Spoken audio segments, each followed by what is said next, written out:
السلام عليكم ورحمة الله.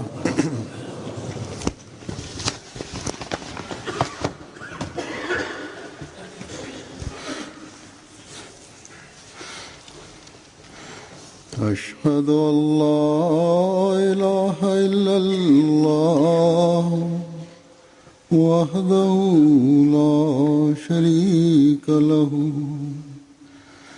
وأشهد أن محمدا عبده ورسوله أما بعد فأعوذ بالله من الشيطان الرجيم بسم الله الرحمن الرحيم الحمد لله رب العالمين الرحمن الرحيم مالك يوم الدين إياك نعبد وإياك نستعين اهدنا الصراط المستقيم صراط الذين أنعمت عليهم غير المغضوب عليهم ولا الضالين.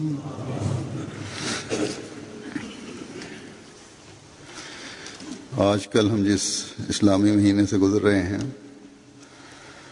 इस महीने का नाम நாட்களில் நாம் கடந்து கொண்டிருக்கக்கூடிய இஸ்லாமிய மாதத்தின் பெயர் முஹர்ரமுல் ஹராம் ஆகும். இந்த மாதம் இஸ்லாமிய காலண்டரின் முதல் மாதமாகும்.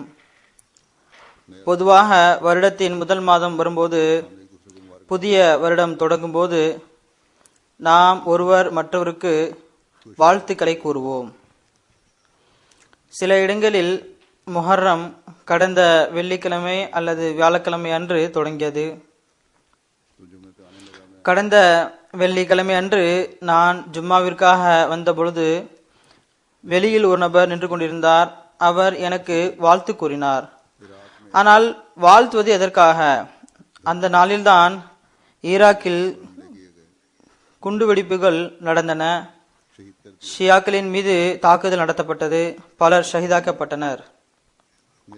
பொதுவாக நாம் வருடத்தின் ஆரம்பத்தில் ஒருவர் மற்றவருக்கு வாழ்த்து கூறுவோம். ஆனால் சந்திர வருடத்தின் மாதம் துவங்கும் போது உம்மத்தின் மீது அக்கறை கொண்ட முஸ்லிம் சான்றோர்களின் பெரும்பான்மை இந்த மாதம் வருவதைக் கண்டு வருத்தமும் கவலையும் அடைகின்றனர். இது ஏன்? நான் கூறியது போன்று குண்டுவெடிப்புகள் நடக்கின்றன, கொலை கொள்ளைகள் நடைபெறுகிறது என்பது இதற்கு காரணமாகும். அரசாங்கத்தின் அறிக்கைகள் இருந்தும் கூட, பல்வேறு பிரிவுகளின் ஆலிம்களின் ஒன்றுபட்ட கூற்றுகளுக்கு பிறகும் கூட, அறிவிப்புகளுக்கு பிறகும் கூட ஷியா சுன்னிகளுக்கிடையே குழப்பங்கள் ஏற்பட்டு விடுகின்றன. அல்லது எங்கேயாவது ஏதாவது காசியா அல்லது இமாம்பாடா அல்லது மற்ற பிரிவினர்களின் புறமிருந்து அல்லது விஷமிகளின் புறமிருந்து தாக்குதல்கள் நடக்கின்றன என்பது எல்லாருக்கும் தெரியும். தற்பொழுது இந்த சுயநலவாதிகள், தீவிரவாதிகள் போன்றவர்கள் அந்நியர்களின் கையில் பொம்மைகளாகி ஷியாக்களின் கூட்டங்களில் தாக்குதல் நடத்தி பல அப்பாவிகளின் உயிர்களை பறிக்கின்றனர். இவர்களிடம் மார்க்க நோக்கங்கள் எதுவும் இல்லை, அல்லது மார்க்க சண்டைகளும் அவரிடம் இல்லை. மாறாக அரசியல் நோக்கங்கள் மட்டுமே அவர்களுக்கு இருக்கிறது. அரசாங்கத்தை ஸ்தம்பிக்க வைக்க விரும்புகின்றனர். பொதுவாக முஹர்ரம் 10ஆம் தேதி மிகவும் அபாயகரமான நாளாக இருக்கும். மேற்கத்திய நாடுகளில் இது நாளையாகும். இங்கு குறிப்பிடும்படியான எந்த விதமான அபாயமும் இல்லை. ஆனால் கிழக்கத்திய நாடுகளில் அது இன்று ஆகும். ஒருவேளை பாகிஸ்தான் மற்றும் வேறு சில நாடுகளிலும் இருக்கலாம். இந்த நாளில் சில சமயங்களில் எல்லை மீறிய கொடுமை இழைக்கப்படுகிறது. இந்த முறை ஷியாக்களின் பல்வேறு கூட்டங்களின் மீது தாக்குதல் ஆரம்பமாகிவிட்டன. நான் கூறியது போன்று முதல் தேதி அன்றே ஈராக்கில் ஷியாக்களின் மீது தாக்குதல் நடத்தப்பட்டது. பாகிஸ்தானில் ராவல்பிண்டி, கராச்சி, கோய்டா, சவாத் போன்ற இடங்களில் இந்த தாக்குதல்கள் நடத்தப்பட்டன. நேற்றைய பத்திரிகையில் குண்டுவெடிப்பு ஏற்பட்டது, பல உயிர்கள் அணிந்தன என வந்திருந்தது. ராவல்பிண்டியில் நேற்றைய முன்தினமும் நேற்றும் தாக்குதல்கள் நடத்தப்பட்டன. நேற்று ஷியாக்களின் மீது நடத்தப்பட்ட இந்த தாக்குதலின் காரணத்தால் 23 பேர் மரணமடைந்தனர். ஷியாக்களுக்கு வாய்ப்பு கிடைக்கும் போது அவர்களும் இதற்கு பழிவாங்குகின்றனர். தற்பொழுது முஸ்லிம் உம்மத் பரிதாபமான நிலையில் உள்ளது, கருணை காட்டப்பட வேண்டிய நிலையில் உள்ளது. இந்த மார்க்க வேறுபாடுகள் அல்லது வேறு விதமான வேறுபாடுகளாலும் அவை முஸ்லிம்களிடமும் அல்லது முஸ்லிம் அரசாங்கத்தினாலும் ஒருவர் மற்றவருக்குள் பிளவை ஏற்படுத்தி கொண்டே செல்கின்றது. சிறுபான்மையினரின் ஆட்சி நடைபெறும் நாடுகளும் சில உள்ளன. அவற்றில் பெரும்பான்மை பிரிவு கடினமான எதிர் நடவடிக்கையில் ஈடுபடுகின்றது. வெடிகுண்டுகளை பயன்படுத்தவும் துணிகின்றனர். சிறுபான்மை பிரிவினருக்கு வாய்ப்பு கிடைக்கும் போது அது பெரும்பான்மையினர் மீது தாக்குதல் நடத்துகின்றது. இந்த அடிப்படையில் தீவிரவாதத்திற்கு எதிரான போர் என்ற பெயரில் அல்லது கிளர்ச்சியாளர்களை அடக்குகின்றோம் என்ற பெயரில் அரசாங்கமும் அப்பாவி உயிர்களை அழித்து வருகிறது. சற்றும் சிந்திக்காமல் கண்மூடித்தனமாக குண்டுவெடிப்புகள் நடத்தப்படுகின்றன, துப்பாக்கி சூடு நடத்தப்படுகின்றது, வீடுகள் நாசமாக்கப்படுகின்றன. சொந்த நாட்டிலேயே ஆயிரக்கணக்கான ஆண்களும் பெண்களும் மரணத்தின் பிடியில் தள்ளப்படுகின்றனர். இன்றைய நாட்களில் சிரியாவில் இதுதான் நடக்கிறது. இதன் காரணமாக இஸ்லாத்தின் எதிரி சக்திகளுக்கு தம் விருப்பப்படி செயல்படுவதற்கு முழு சுதந்திரம் கிடைத்துவிட்டது. பாலஸ்தீன் மக்கள் மீது இஸ்ரேல் தாக்குதல் நடத்தியிருப்பதற்கு முஸ்லிம்களிடையே உள்ள வேறுபாடுகள் மற்றும் ஒற்றுமையின்மையே காரணமாகும். மார்க்க வேறுபாடுகளின் காரணமாக அல்லது அரசியல் வேறுபாடுகளின் காரணமாக எல்லா விதமான நற்பண்புகளையும் அளிக்காத எந்த ஒரு முஸ்லிம் நாடும் இல்லை. அல்லது ஒன்று மற்றொன்றுக்கு எதிராக அநீதிக்கு அநீதியை திருப்பி தராமல் இல்லை. இதன் விளைவாக ஏதாவது ஒரு வகையில் ஒருவர் மற்றவர் மீது அநீதி இழைப்பது தெரியத்தான் செய்கிறது. அந்நிய இஸ்லாமிய சக்திகளும் இதன் விளைவாக இஸ்லாமிய நாடுகளின் மீது தமது நெருக்கடியை அதிகப்படுத்திக் கொண்டே செல்கின்றன. அந்தோ முஸ்லிம்கள் அறிவு பெற வேண்டுமே, இவர்கள் ஒன்றுபட வேண்டுமே. தனது முன்னவர்களிடமிருந்து கொஞ்சம் பாடத்தை கற்றுக்கொள்ளுங்கள். வரலாறு இவர்களை பற்றி என்ன கூறுகின்றது? இஸ்லாத்திற்கு பகமையான ஒரு சக்தி, அதாவது ரோமானிய ஆட்சி, ஹஸ்ரத் அலி மற்றும் ஹஸ்ரத் முஆவியா உடைய கருத்து வேறுபாட்டின் காரணத்தினால் இஸ்லாமிய சக்தியை பலகீனமாக கருதி தனது ஆட்சியை நிறுவ தாக்குதல் நடத்த விரும்பிய போது ஹஸ்ரத் முஆவியாவுக்கு இது தெரிய வந்தவுடன் அந்த மன்னருக்கு எங்களது வேற்றுமையை பயன்படுத்தி முஸ்லிம்கள் மீது தாக்குதல் நடத்த முயற்சிக்க வேண்டாம், அவ்வாறு தாக்குதல் நடத்தினால் நான் ஹஸ்ரத் அலி சார்பாக உங்களுடன் சண்டையிடக்கூடிய முதல் ஜெனரல் ஆவேன் என தூது அனுப்பினார்கள். ஆக இதுதான் அந்த சஹாபாக்களின் எதிர் நடவடிக்கையாக இருந்தது. இவர்களுடன் தான் தம்மை தொடர்பு கொண்டுள்ளதாக நாம் கூறுகின்றோம். ஆனால் இன்று இவர்கள் எதிரிகளுடன் இணைந்து இஸ்லாமிய அரசுகளுக்கு எதிராக திட்டங்களை தீட்டுகின்றனர். மேலும் இவர்கள் முஸ்லிம்கள் என தம்மை கூறிக்கொள்கின்றனர். ஆனால் ஒரு விஷயத்தில் இந்த பெயர்தாங்கி ஆலிம்கள் மற்றும் தீமைகளை பரப்பக்கூடிய பிரிவுகளும் ஒன்றிணைகின்றன. அது முஹம்மதிய மசீஹினால் ஏற்படுத்தப்பட்ட ஜமாத்திற்கு எதிராக திட்டங்களை தீட்டுவதாகும். அல்லது லா இலாஹா இல்லல்லா முஹம்மது ரசூலுல்லாவில் உளப்பூர்வமாக நம்பிக்கை கொண்டுள்ள அகமதிகளை வலுக்கட்டாயமாக இஸ்லாத்தின் வட்டத்திலிருந்து வெளியேற்றுவது ஆகியவற்றில் இவர்கள் ஒன்று செய்கிறார்கள். இந்த மக்களுக்கு கொஞ்சம் கூட பயம் இல்லை. எந்த நபியுடைய கலிமாவை இவர்கள் ஓதுகின்றார்களோ, வாதம் புரிகின்றார்களோ, எதற்காக உயிரையும் கண்ணியத்தையும் தியாகம் செய்வதாக வாதம் செய்கின்றார்களோ, அந்த நபியின் இந்த கூற்றின் மீது கொஞ்சம் கவனம் செலுத்துங்கள். இவர்கள் கொஞ்சம் கூட கவனம் செலுத்துவதே இல்லை. ஹஜ்ரத் நபிகள் நாயகம் ஸல்லல்லாஹு அலைஹி வஸல்லம் அவர்கள் கூறினார்கள், இது பொதுவான கட்டளை ஆகும், ஒரு சஹாபிக்கு மட்டும் கூறப்பட்டதல்ல. அவர்கள் உள்ளத்தால் கலிமாவை கூறினார்களா அல்லது பயத்தினால் மேலோட்டமாக ஓதுகிறார்களா என்று நீ மக்களின் உள்ளங்களை பிளந்து பார்த்தாயா? அந்தோ இவர்கள் புரிய வேண்டுமே. ஆலிம்கள் என்று தம்மை கூறக்கூடியவர்கள் தனது பெயர் தாங்கி அறிவின் வாதத்தின் கூட்டிலிருந்து வெளியே வாருங்கள். பொதுமக்களை வலுகெடுப்பதற்கு பகரமாக அவர்களிடம் நீதி மற்றும் உண்மையை கூறுவதற்கு முயற்சி செய்யுங்கள். இந்த அல்லாஹுவின் வீரருடன் இணைந்து எல்லா பிரிவுகளையும் ஒழித்துவிட்டு, அநீதியை விட்டொழித்து, மார்க்க போரின் சிந்தனைகளை ஒழித்துவிட்டு, இஸ்லாமுடைய அழகிய போதனையை காலத்தின் மசிகினால் காட்டப்பட்ட வழியின்படி பரப்பி பகைவர்களின் சக்திகளை அழித்து ஹஜ்ரத் நபிகள் நாயகம் ஸல்லல்லாஹு அலைஹி வஸல்லமுடைய கொடியின் கீழ் கொண்டு வரக்கூடியவர்களாகுங்கள்.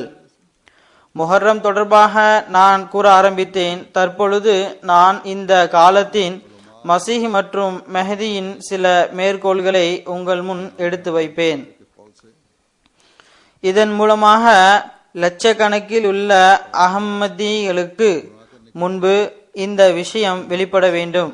மேலும் புதியதாக இணையக்கூடிய அகமதிகளும் இதனை கேட்க வேண்டும்.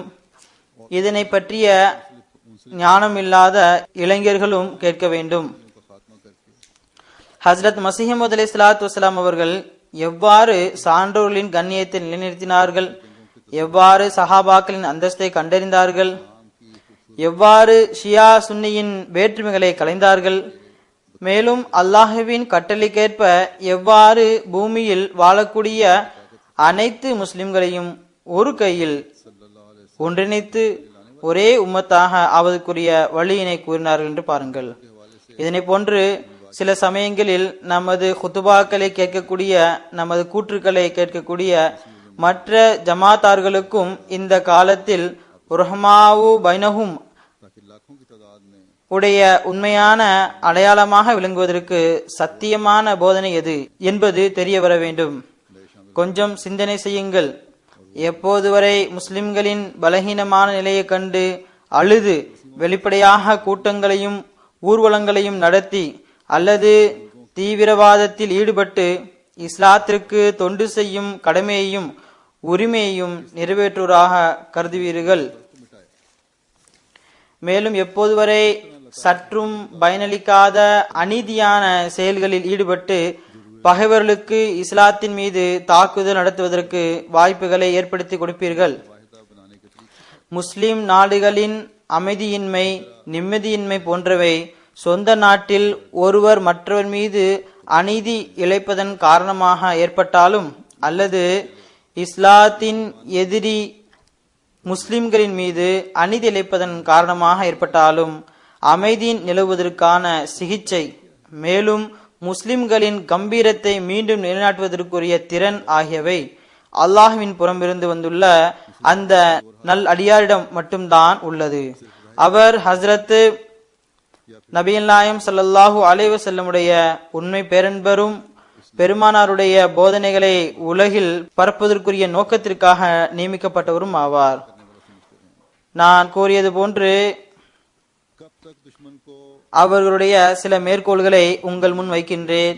இவை அனைத்தும் சஹாபாக்களின் அந்தஸ்துகளை பற்றி எடுத்துரைக்கும். தற்பொழுது முஸ்லிம்கள் தமது ஒற்றுமையை நிரூபிக்க வேண்டுமென்றால், தமது ஆதிக்கத்தை நிலைநாட்ட விரும்பினால், இஸ்லாத்தை அந்நியர்களின் தாக்குதலிலிருந்து காப்பாற்ற வேண்டுமென்றால், உலகிற்கு இஸ்லாத்தின் தூதை எட்ட வைத்து ஹஜரத் நபி ஸல்லல்லாஹு அலைஹி வஸல்லத்தின் கொடியின் கீழ் கொண்டு வர வேண்டுமென்றால், ஷியா சுன்னியுடைய வேற்றுமையை களைய வேண்டுமென்றால், பரஸ்பரம் உள்ள பிரிவினை வேறுபாடுகளை களைய வேண்டும்.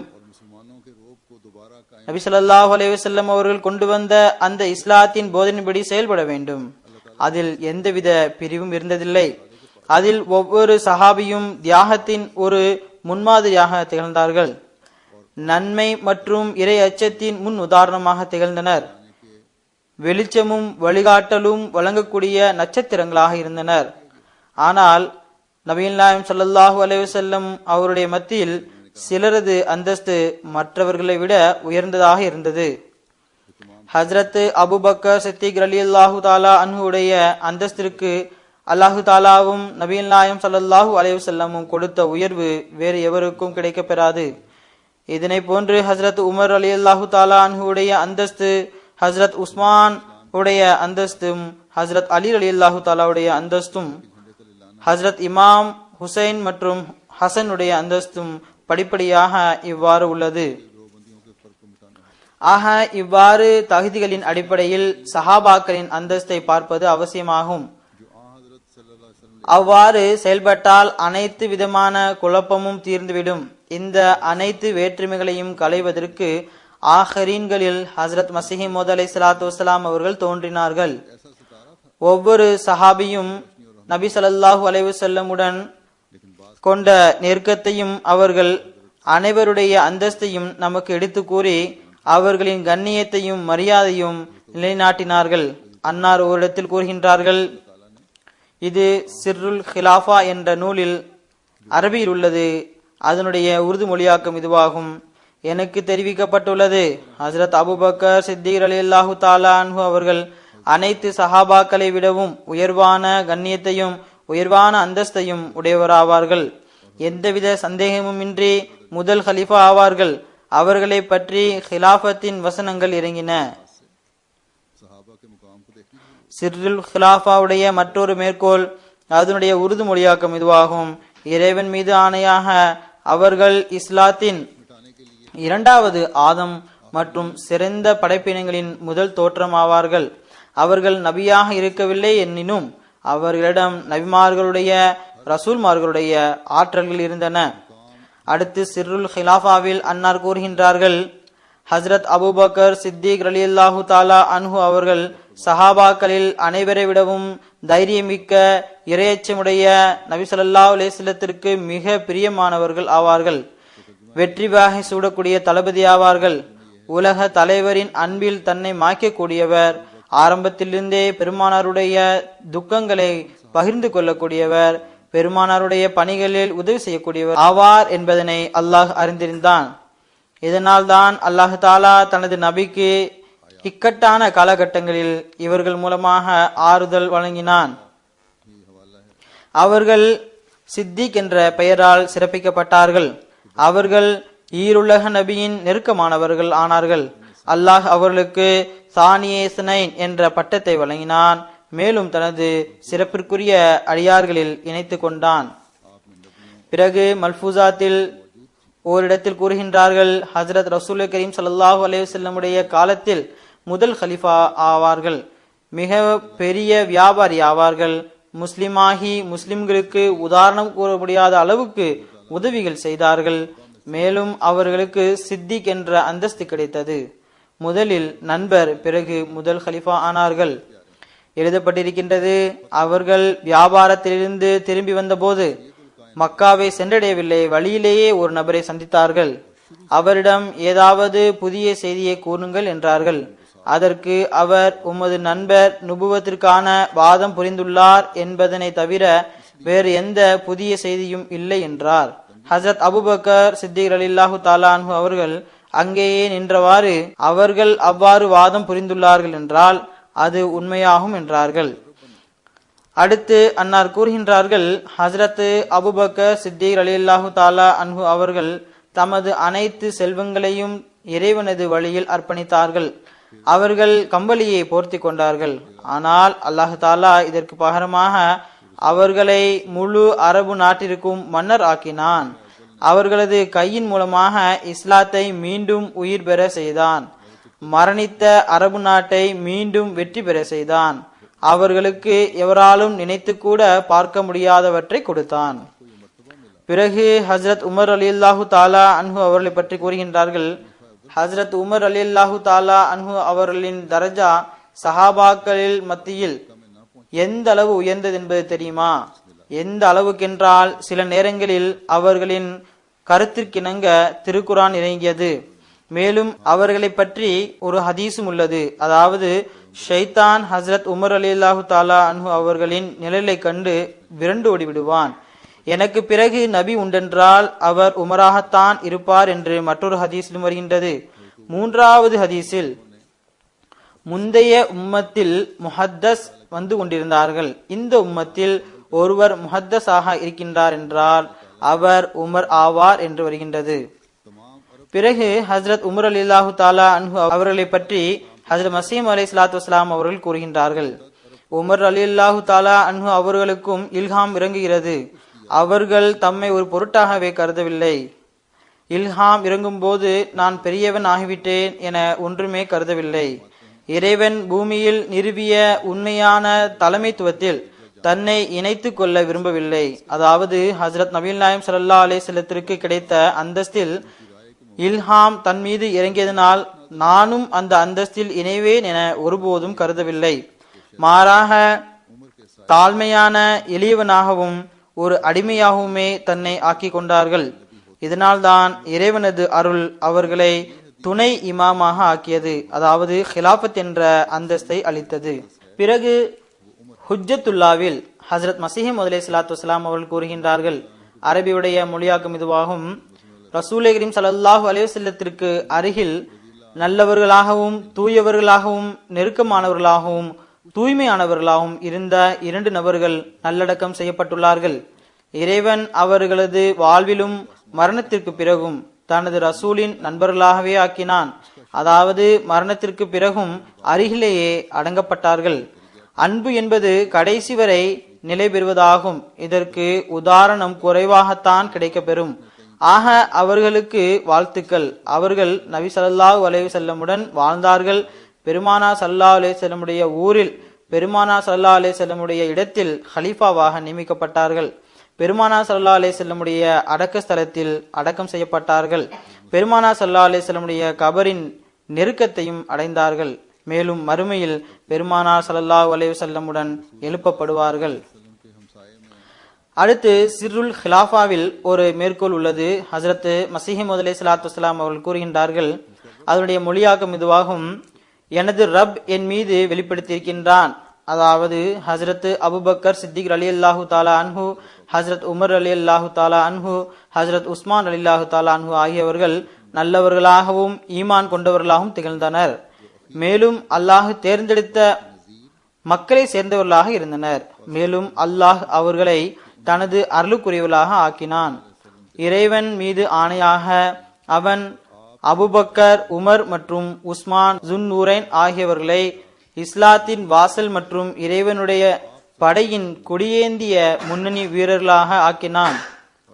பிறகு ஹஜ்ரத் அலி ரலியல்லாஹு தாலா அன்ஹு அவர்களை பற்றி ஹஜ்ரத் மஸீஹ் அலைஹிஸ்ஸலாத்து வஸ்ஸலாம் அவர்கள் கூறுகின்றார்கள். அவர்கள் இறையச்சமுடையவராகவும் பரிசுத்தமானவராகவும் இருந்தார்கள்.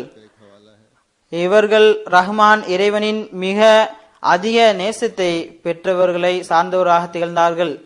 மேலும் நல்ல வம்சத்தை சார்ந்தவர்களாக இருந்தார்கள். மேலும் காலத்தின் தலைவர்களில் ஒருவராக இருந்தார்கள். வெற்றி வாகை சூடும் இறைவனின் சிங்கமாகவும் வலிமை பெற்ற இறைவனின் வீரராகவும் திகழ்ந்தார்கள். கொடை வள்ளலாகவும் தூய உள்ளத்தை கொண்டவராகவும் திகழ்ந்தார்கள். போர்க்களத்தின் மைய பகுதியிலிருந்து விலகாத வீரமிக்கவராகவும் திகழ்ந்தார்கள். அன்னாருக்கு நேரெதிராக ஒரு பெரும் படை இருந்தாலும் கூட அவர்கள் அதனை விட்டு நகர்வதில்லை. அவர்கள் எளிமையான வாழ்வையே வாழ்ந்து வந்தார்கள். இறையச்சம் மற்றும் தூய்மையில் உச்ச நிலையை அடைந்திருந்தார்கள். மேலும் அன்னார் பொருட்களையும் செல்வங்களையும் வாரி வழங்குவோராகவும் துன்பங்களை அகற்றுவது, ஏழைகள், அனாதைகள், அண்டை வீட்டுக்காரர்களை அரவணைப்பதில் முதன்மை ஆனவராகவும் திகழ்ந்தார்கள்.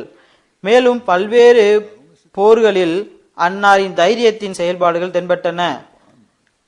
அதாவது இவர்கள் மட்டும் இருந்ததில்லை, மாறாக பலர் இருந்தனர். ஆனால் இவருக்கு நல்ல மதிப்பு இருந்தது. அன்னார் வாள் மற்றும் ஈட்டியின் போரின் ஆச்சரியத்திற்குரிய திறமைகளுக்கு ஒரு உதாரணமாக திகழ்ந்தார்கள். அத்துடன் இனிமையாக பேசுபவராகவும் மிக ஆழமான கருத்துக்களை கூறக்கூடியவராகவும் இருந்தார்கள். அதாவது அவரது உரைகள் மிகவும் அறிவுபூர்வமானதாக இருக்கும். அதற்கு உதாரணம் சாதாரண மனிதரில் கூற முடியாது. அன்னாருடைய பேச்சு உள்ளத்தின் ஆழம் வரை சென்றடையும். அவர்கள் தமது பேச்சின் மூலம் சிந்தனையில் உள்ள கரைகளை அகற்றினார்கள். மேலும் அன்னார் உள்ளங்களை ஆதாரத்தின் ஒளியை கொண்டு ஒளியூட்டினார்கள். அன்னார் அனைத்து கோட்பாடுகளையும் அறிந்தவராக திகழ்ந்தார்கள்.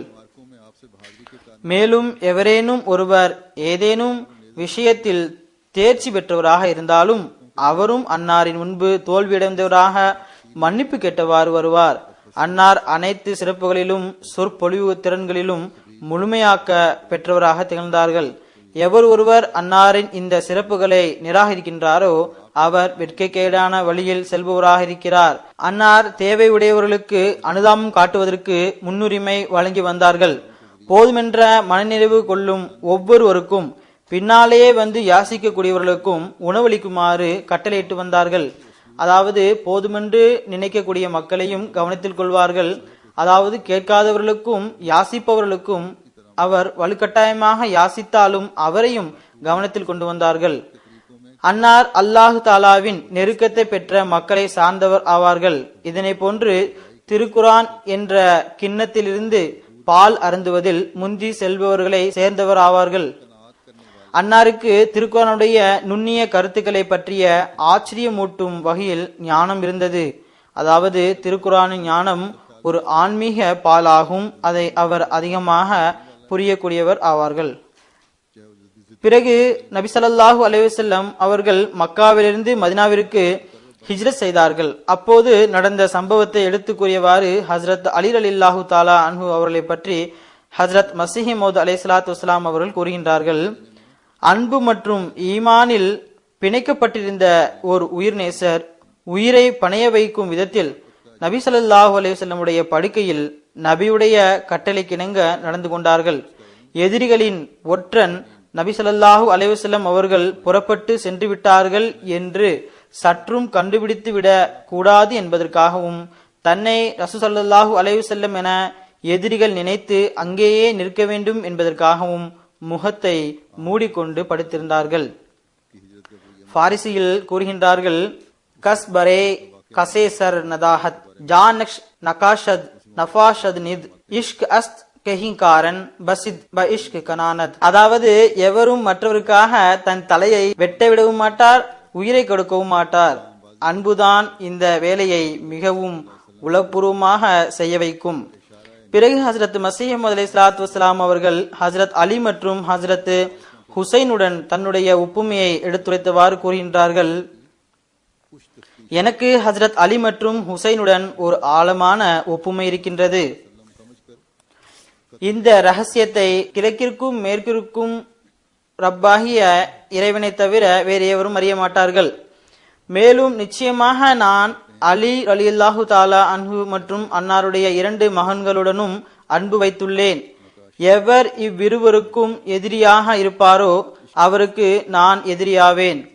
பிறகு அன்னார் ஹஜ்ரத் ஹசன் மற்றும் ஹுசைனை பற்றி இருவருக்கும் வெவ்வேறான பணிகள் இருந்தன, தனித்தனி திறமைகள் இருந்தன, அவர்களுக்கு தனித்தனி அந்தஸ்து இருந்தது என்று கூறுகின்றார்கள்.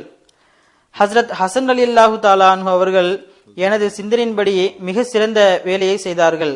அதாவது ஹிலாஃபத்தில் இருந்து விலகிவிட்டார்கள். முதலிலேயே ஆயிரக்கணக்கானோர் கொலை செய்யப்பட்டிருந்தனர்.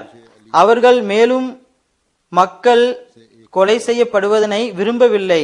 ஆகையால் அவர்கள் முஆவியாவிடமிருந்து விலகி சென்றார்கள். ஹஜ்ரத் ஹசனுடைய இந்த செயலினால் ஷியாக்களின் மீது இழுக்கு ஏற்படுகின்றது. ஆகையால் இமாம் ஹசன் ரலியல்லாஹு தஆலா அன்ஹு அவர்களின் இந்த செயலால் முழுமையாக மகிழ்ச்சி அடையவில்லை.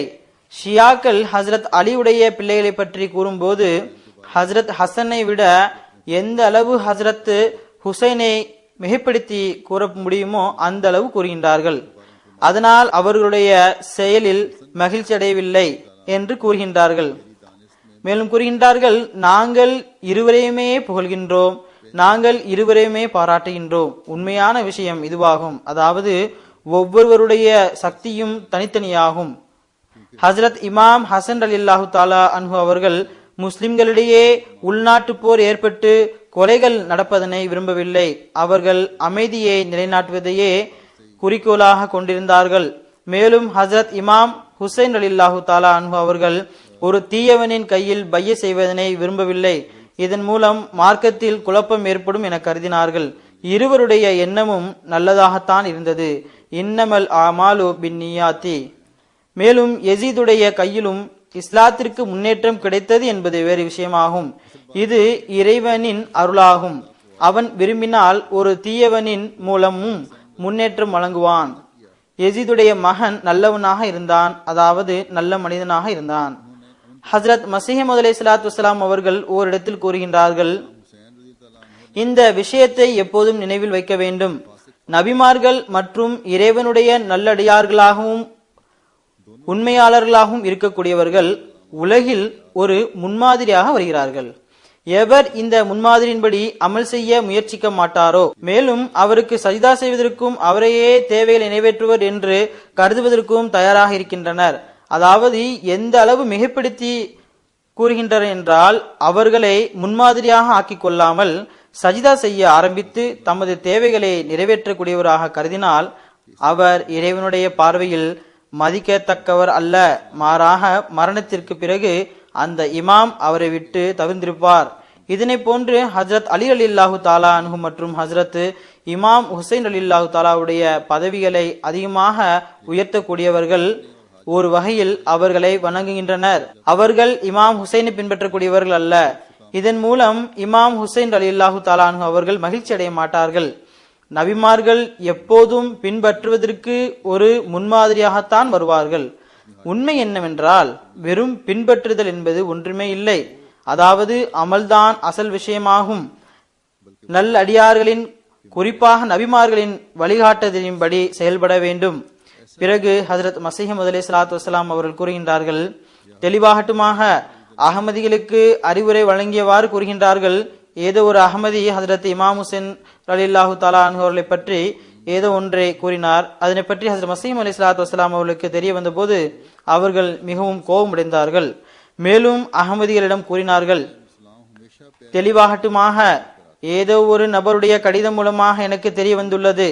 அதாவது தன்னை எனது ஜமாத்துடன் தொடர்படுத்தி கூறக்கூடிய சில அறிவில்லாத மனிதர்கள் ஹஜ்ரத் இமாம் ஹுசைன் ரலியல்லாஹு தஆலா அன்ஹு அவர்களை பற்றி நவுதுபில்லா, ஹுசைன் அவர்கள் காலத்தின் ஹலீஃபாவிடம், அதாவது யசீதிடம் பைய செய்யவில்லை, அவர் ஒரு கிளர்ச்சியாளர் ஆவார், யசீத் உண்மையாளர் என்ற சொற்களை நாவினால் கூறுகின்றனர்.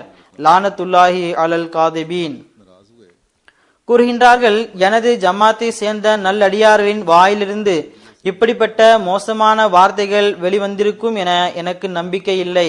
மேலும் எனக்கு இதனுடன் இந்த எண்ணமும் எனது உள்ளத்தில் தோன்றுகிறது. அதாவது பெரும்பாலும் ஷியாக்கள் தமது விருது தவாரே லாந்தனில் என்னையும் இணைத்து விட்டனர், அதாவது என்னையும் பேசுகின்றனர். ஆகவே இதில் எந்த விதமான ஆச்சரியமும் கிடையாது. அதாவது ஏதாவது அறிவில்லாத ஒழுக்கங்கட்ட நபர் முட்டாள்தனமான கூற்றிற்கு பதிலாக முட்டாள்தனமான கூற்றை கூறியிருப்பார். எவ்வாறென்றால், சில அறிவில்லாத முஸ்லிம்கள் ஏதாவது கிறிஸ்தவர் நபி ஸல்லல்லாஹு அலைஹி வஸல்லமுடைய கண்ணியத்திற்கு எதிராக தீய வார்த்தைகளை கூறும்போது ஹஜ்ரத் ஈசா அலைஹிஸ்ஸலாத்து வஸலாம் அவர்களுக்கு எதிராக கடுமையான வார்த்தையை பயன்படுத்தி விடுகின்றார்கள். எவ்வாறாயினும் நான் இந்த பிரசுரம் வாயிலாக என்னுடைய ஜமாத்திற்கு அறிவிக்கின்றேன், யசீத் அசுத்தமானவனும் உலகின் புழுவும் அநீதி இழைப்பவனும் ஆவான் என நாம் நம்புகின்றோம். எந்த பொருளின் அடிப்படையில் ஒருவரை மூமின் என்று அழைப்போமோ அது அவனிடம் இருக்கவில்லை. மூமின் ஆவது எளிதான காரியம் அல்ல. அல்லாஹு தாலா இப்படிப்பட்ட நபர்கள் தொடர்பாக கூறுகின்றான், காலத்தில் ஆராபு ஆமன்னா குல் லம் துமினு வலாக்கின் கூலு அஸ்லம்னா. அதாவது உள்ளத்தில் ஈமான் எழுதப்பட்டவர்கள்தான் உண்மையான மூமின் ஆவார்கள். இறைவன் மற்றும் அவனது விருப்பத்தினை எல்லா பொருட்களையும் விட அதிக முக்கியத்துவம் வழங்குபவர்கள். மேலும் இறை அச்சத்தின் நுண்ணிய வழிகளையும் குறுகிய பாதைகளையும் இறைவனுக்காக மேற்கொள்வார்கள். அவனது அன்பில் மூழ்கி விடுவார்கள். சிலையை போன்று இறைவனிடமிருந்து தடுக்கக்கூடிய ஒவ்வொரு பொருளையும், அது ஒழுக்க நிலையாக இருந்தாலும் சரி, அல்லது தீய அமல்களாக இருந்தாலும் சரி, அல்லது கவனமின்மை மற்றும் சோம்பேறித்தனமாக இருந்தாலும் சரி, இவை அனைத்தையும் தன்னிடமிருந்து தூரம் விலக்கி விடுவார்கள். அவர்கள்தான் மூமின் ஆவார்கள். ஆனால் துரதிர்ஷ்டசாலியான யசீதிற்கு இந்த விஷயங்கள் எங்கு கிடைத்தது? உலகத்தின் நேசம் அவனை குருடனாக்கிவிட்டது. ஆனால் ஹுசைன் ரலியல்லாஹு தஆலா அன்ஹு அவர்கள் தூய்மையானவரும் தூய்மை ஆக்கப்பட்டவரும் ஆவார்கள். மேலும் சந்தேகமின்றி இறைவன் தனது கைகளால் அன்னாரை தூய்மைப்படுத்தி நல்லடியாருடன் சேர்த்தான். இறைவன் தனது அன்பினால் அவர்களை நிரப்பினான். சந்தேகமின்றி அவர் சொர்க்கத்தின் தலைவர்களை சேர்ந்தவர் ஆவார்கள். அவர்களை பற்றி சிறிதளவு கூட தப்பெண்ணம் கொள்வது ஈமானை பாழாக்கிவிடக்கூடியதாகும். அந்த இமாமின் இறை அச்சமும் இறை அன்பும் பொறுமையும் உறுதியாக நிலைநிற்றலும் தூய்மையும் இபாதத்தும் நமக்கு ஓர் அழகிய முன்மாதிரியாகும். நாம் அந்த அப்பாவிக்கு கிடைத்த வழிகாட்டல்களை பின்பற்றக்கூடியவர்கள் ஆவோம். அவருக்கு பகைவரான உள்ளம் அழிந்துவிட்டது. மேலும் செயலளவில் அன்னாரது நேசத்தை வெளிப்படுத்தக்கூடிய எண்ணம் வெற்றி பெற்றுவிட்டது. அவரது ஈமான், நல்லொழுக்கம், வீரம், இறையச்சம், உறுதியாக நிலைநிற்றல் மற்றும் இறை அன்பின் அனைத்து காட்சிகளையும் பிரதிபலிப்பாக முழுமையான கட்டுப்படுதலுடன் தனக்குள் ஏற்படுத்தி கொண்டார்கள். ஒரு தூய கண்ணாடியில் ஓர் அழகிய மனிதனுடைய பிம்பம் தெரிவதனை போன்று தென்படுகின்றது. இந்த மக்கள் உலகின் கண்களிலிருந்து மறைந்துள்ளனர். அவர்களிலிருந்து இருக்கக்கூடியவரை தவிர வேறு யார் அன்னாருடைய கண்ணியத்தை அறிவார்? இந்த உலகத்தின் கண்களால் அன்னாரை கண்டறிய முடியாது. ஏனென்றால் அவர்கள் உலகை விட்டு வெகு தூரம் உள்ளனர். இதுதான் ஹுசைனுடைய ஷஹீதுக்கு காரணமாக அமைந்தது. ஏனென்றால் அவர்கள் அறியப்படவில்லை. உலகம் எந்த காலத்தின் அதன் தூய மற்றும் நல்லடியார்களின் மீது அன்பு செலுத்தியிருக்கிறது ஹுசைனுடன் அன்பு செய்வதற்கு. ஆக ஹுசைன் ரலியல்லாஹு தஆலா அன்ஹுவை இழிவுபடுத்த வேண்டுமென நினைக்கும் இந்த செயல் இரக்கமற்ற நம்பிக்கையில்லாத தன்மையை சேர்ந்ததாகும். எவர் ஒருவர் ஹுசைன் அல்லது வேறெந்த தூய இமாம்களை இழிவுபடுத்தினார் என்றால், அல்லது அவர்களுக்கு எதிராக தரக்குறைவான ஏதாவது ஒரு வார்த்தையை தன் நாவினால் கூறுவார் என்றால், அவர் தனது ஈமானை வீணாக்குகின்றார். ஏனென்றால் அல்லாஹு தாலா அவனது விருப்பத்திற்குரியவர்கள் மற்றும் நல்லடியார்களுக்கு எவர் பகைவராகின்றார்களோ அவருக்கு பகைவனாகி விடுகின்றான்.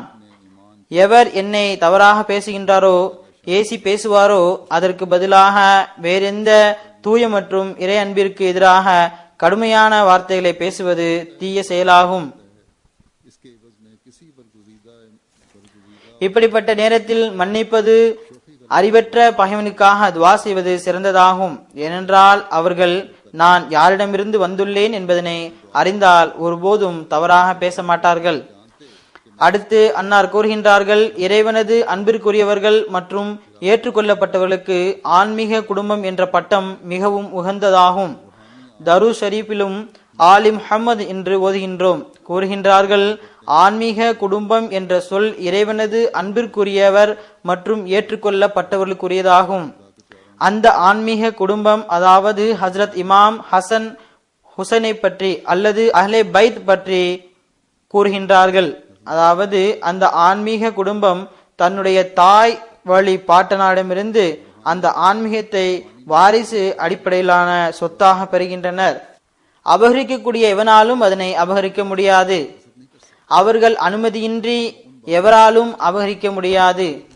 அந்த சொர்க்கத்திற்கு வாரிசாவார்கள். அவர்கள் அனுமதியின்றி எவராலும் அபகரிக்க முடியாத அந்த சொர்க்கத்திற்கு வாரிசாவார்கள்.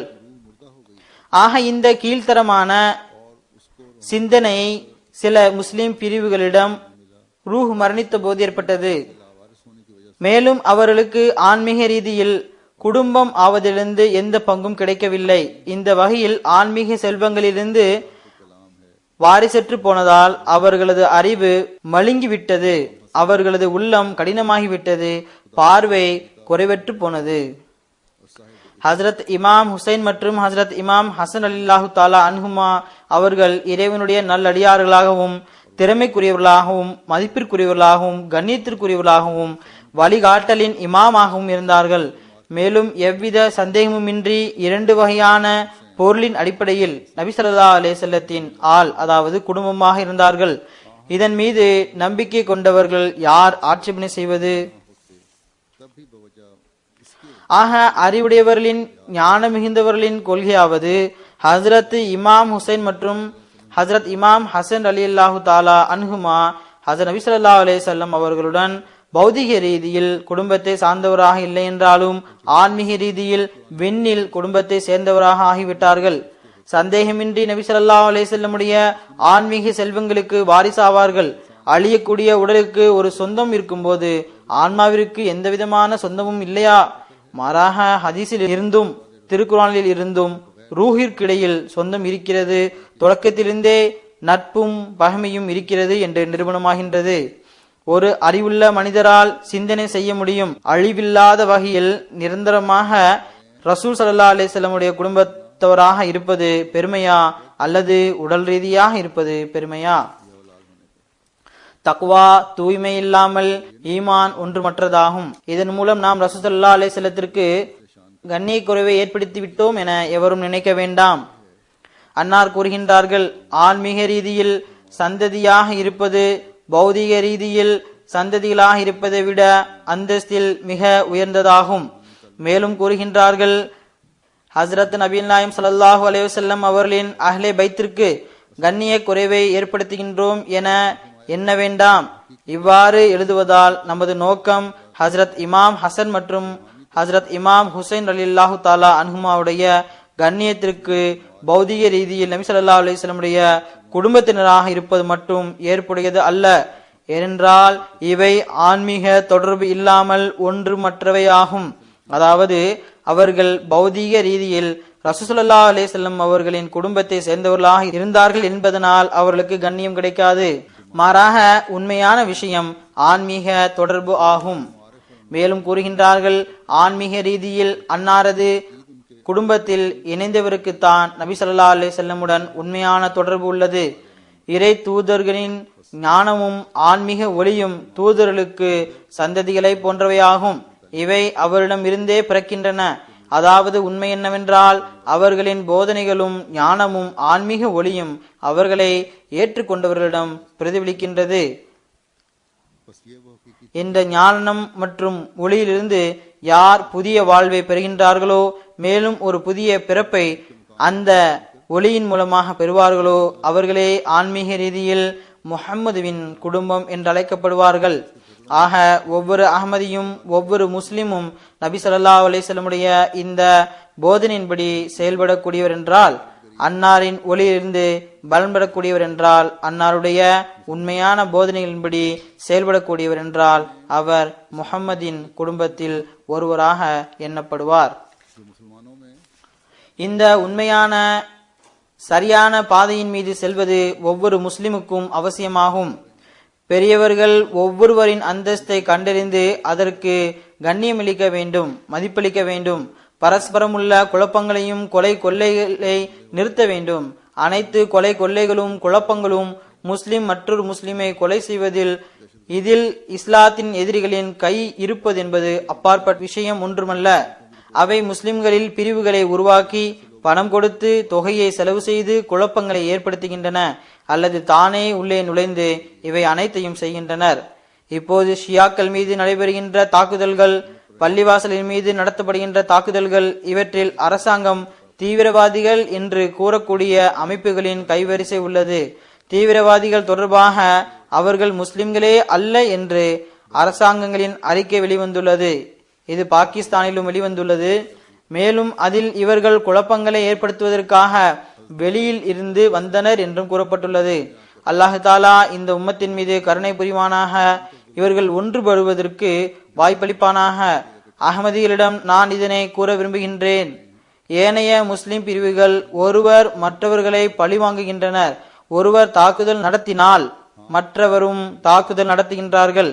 ஆனால் ஹஜ்ரத் மசீம் அலைஹிஸ்ஸலாத்து வஸ்ஸலாமை ஏற்றுக்கொண்ட பிறகு நம்மீது இந்த அனைத்து பிரிவினரும் ஒன்றிணைந்து இழைக்கக்கூடிய எல்லாவித அநீதிக்கு பிறகு கூட நமது சிந்தனையில் பழிவாங்கும் எண்ணம் ஒருபோதும் வரக்கூடாது. ஏதாவது ஒரு விஷயத்தின் தேவை இருக்கிறது என்றால் நம்மில் ஒவ்வொருவரும் ஒவ்வொரு அநீதிக்கு பிறகும் நன்மையிலும் இறை அச்சத்திலும் முன்னேற வேண்டும். முன்பை விட அதிகமாக இறைவனுடன் தொடர்பை ஏற்படுத்தி துவாவில் ஈடுபட வேண்டும். ஹசரத் இமாம் ஹுசைன் ரலியல்லாஹு தஆலா அன்ஹு அவர்கள் உயிர் தியாகம் செய்து நம் முன்னால் ஏற்படுத்திய செயல் முன்மாதிரியானது நமக்கு வழிகாட்டியாகும். ஹசரத் முஸ்லிம் மௌத் ரலியல்லாஹு தஆலா அன்ஹு அவர்கள் இந்த விஷயத்தை முன்னிறுத்தியவாறு தமது ஒரு கவிதையில் ஜமாத்திற்கு இவ்வாறு அறிவுரை வழங்கியுள்ளார்கள். அதாவது, அவர்கள் உங்களை ஹுசைன் ஆக்குகின்றனர், ஆனால் நீங்களோ யசீத் ஆகின்றீர்கள். இது எவ்வளவு மலிவான வியாபாரமாகும்.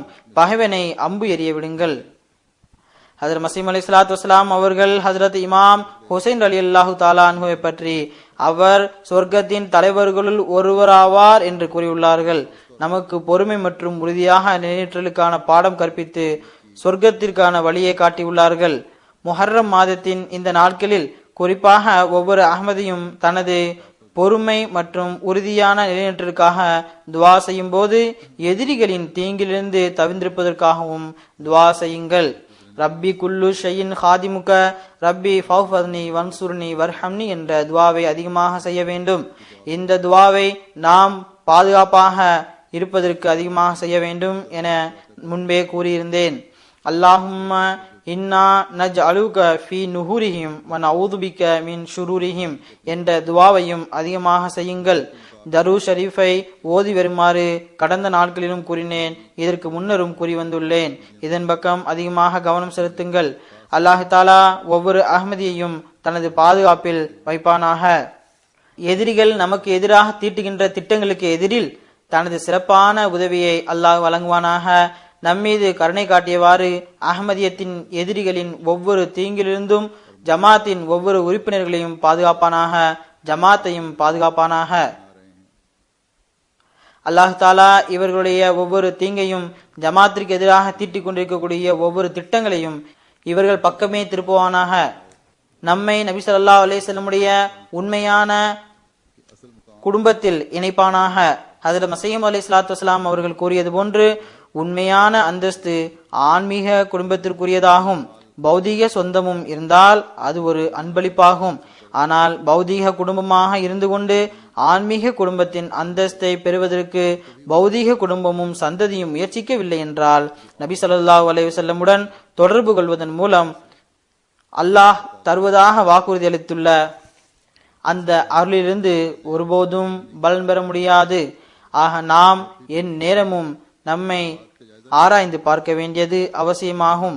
தரூத் ஓதும் போதெல்லாம் இந்த விஷயத்தை ஆராய வேண்டும். அதாவது, இந்த தரூதிலிருந்து பலன் பெறுவதற்கு நபி ஸல்லல்லாஹு அலைஹி வஸல்லம் அவர்கள் கொண்டு வந்த போதனையின்படி எந்த அளவு அமல் செய்ய முயற்சிக்கின்றோம் என ஆராய வேண்டும். காலத்தின் இமாமுடைய பையத்தில் இணைந்து திருக்குர்ஆனுடைய ஆட்சியை நம்மீது எந்த அளவு சுமத்தி கொள்ளக்கூடியவர்களாக உள்ளோம் என்பதனை ஆராய வேண்டும். அல்லாஹ் தாலா இந்த பெரியோர்களின் அந்தஸ்தை பற்றிய கூற்றுகளையும் மற்றும் அஹ்மதியத்தின் எதிரிகளின் கடுமைகளும் மற்றும் அநீதிகளும், சில அரசுகள் இந்த அநீதிகளுக்கு பங்கு வைப்பதும் நம்மை முன்பை விட அதிகமாக இறை நெருக்கத்தை பெற்றுத்தரக்கூடியதாக அமைய வேண்டும். நமது தியாகங்கள் நல்ல இயல்புடைய மக்களை அஹ்மதியத்தின் அரவணைப்பில் கொண்டு வரக்கூடியதாக இருக்க வேண்டும். நாம் அஹ்மதியத், அதாவது உண்மையான இஸ்லாத்தின் வெற்றியின் காட்சிகளை காணக்கூடியவர்களாக வேண்டும். இஸ்ரேல் பாலஸ்தீனத்துடன் நடந்து கொள்வதனை குறித்து நான் ஆரம்பத்திலும் கூறினேன். இதற்காக அதிகமாக துவா செய்யுங்கள். அல்லாஹ் தாலா அப்பாவி உயிர்களை எல்லா விதமான அநீதியில் இருந்தும் காப்பாற்றுவானாக. இஸ்ரேல் பற்றி அவர்களின் கூற்றுகள் வெளிவருகின்றன. அவர்கள் நாங்கள் அச்சத்தின் நிலையில் இருக்க மாட்டோம், அதனால்தான் பாலஸ்தீன் மீது தாக்குதல் நடத்தினோம் என்கின்றனர். தானே முதலில் தாக்குதல் நடத்தினர், அவர்களது மக்களே அவர்களை கொன்றனர். அவர்களிடம் கேட்டபோது அவர்கள் எங்களுக்கு அச்சத்தினை ஏற்படுத்துகின்றனர் என்கின்றனர். இது வித்தியாசமான பயமுறுத்தலாகும். இந்த வித்தியாசமான வழிமுறையை உலகவாதிகள் பயன்படுத்துகிறார்கள். இவை அனைத்தும் நான் ஏற்கனவே கூறியது போன்று முஸ்லிம்களிடம் எந்த விதமான ஒற்றுமையும் இல்லை என்பதனால் ஆகும். அல்லாஹு தாலா கருணை புரிவானாக. அந்த அப்பாவி பாலஸ்தீனர்கள் மீதும் கருணை காட்டுவானாக. இவர்களை எல்லா விதமான அநீதியிலிருந்தும் பாதுகாப்பானாக.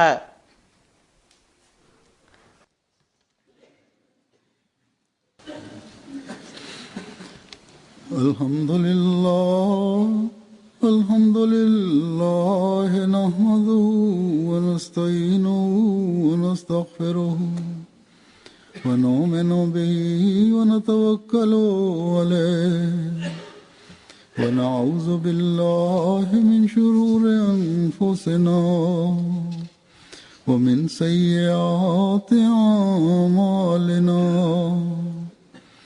من يهده الله فلا مضل له ومن يضلل فلا هادي له ونشهد أن لا إله إلا الله ونشهد أن محمدا عبده ورسوله